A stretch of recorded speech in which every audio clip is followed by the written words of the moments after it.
Well, it is always a good time to talk about keeping the spark alive in your marriage or in your relationship. Right. So we have Elisa Goodwin-Snell with us here, relationship expert. So what is the magic the things recipe? that I see with my clients, and I've been a marriage and family therapist for 15 years, but one of the biggest things I see is that they are not having date nights. Okay. And so when I look at over 15 years of counseling clients, probably only 10 or less of my clients have had regular date nights. That says a lot about the preventative power of date nights and the fact that those who are having date nights aren't ending up in counseling as much.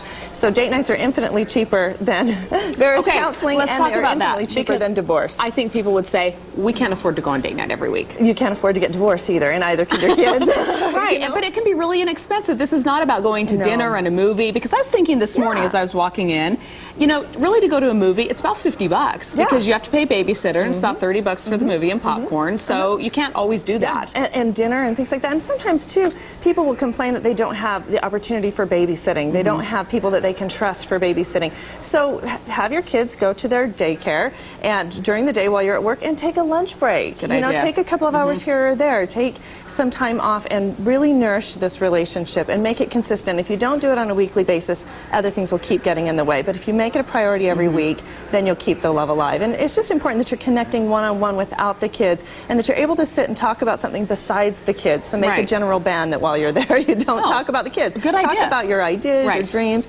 Talk about anything, but don't talk about the kids. Okay, so even if it's not date night, just say a weekly date. Yeah, it needs to be 2-3 hours a week that you're just connecting with your spouse. Good idea. Another important tip is get the TV out of the bedroom. Marital sexual relationships decline both in quality, frequency, and quantity when we have a TV in our bedroom, and it's terrible for the relationship. We're not communicating, we're not bonding, we're not connecting late at night, and it's really essential that you get that TV out of the bedroom.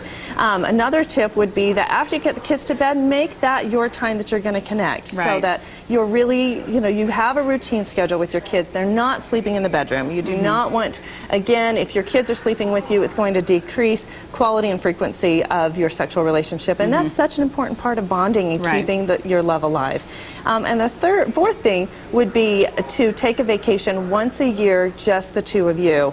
So as much as I think most people don't do that. They don't do that, and even if you can make it cheap and you send the kids to mom and dad's house and you spend a vacation just the two of you at home alone, but it's really important that if you're going to take a vacation, you first take a vacation just you as a couple, and then if you can afford to do a family vacation, do a family vacation, but make the marital relationship the strongest.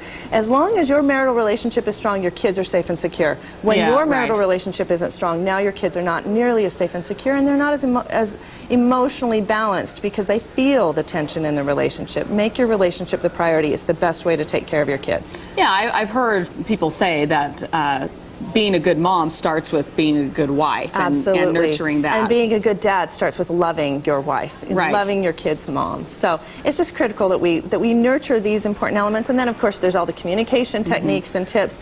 There's also a wonderful book, The 5 Love Languages.